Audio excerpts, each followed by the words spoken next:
Have you heard about Charles Spurgeon, the Prince of Preachers? He's my favorite preacher from another time. When he was 22, he was preaching in a music hall in the Royal Surrey Garden, a hall with 10,000 seats.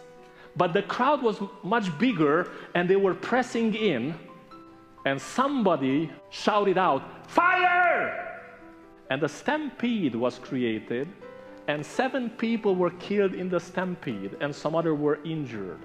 This was a horrible event. In his ministry, never left him. And he said later, this horrific event took me near the burning furnace of insanity. As a result, Charles Spurgeon was a depressive preacher to the end of his life.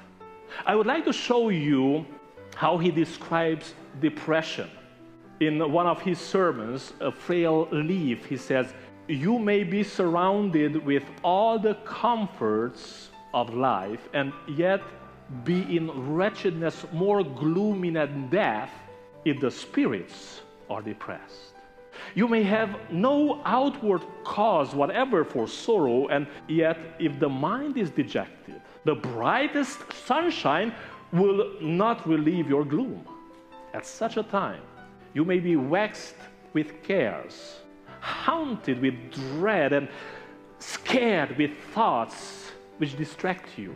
You fear that your sins are not pardoned, that your past transgressions are all brought to your remembrance, and that punishment is being meted out to you in full measure.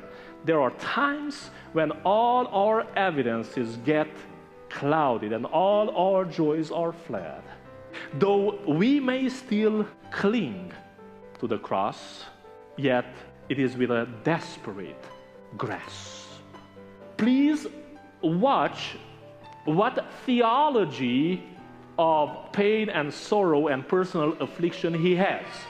In Woe and Weal, that's the sermon, he says, "At any rate, as far as personal sorrows are concerned, it would be a very sharp and trying experience to me to think that I have an affliction which God never sent me, that the bitter cup was never filled by His hands, that my trials were never measured out by Him, nor sent to me by His arrangement of their weight and quantity."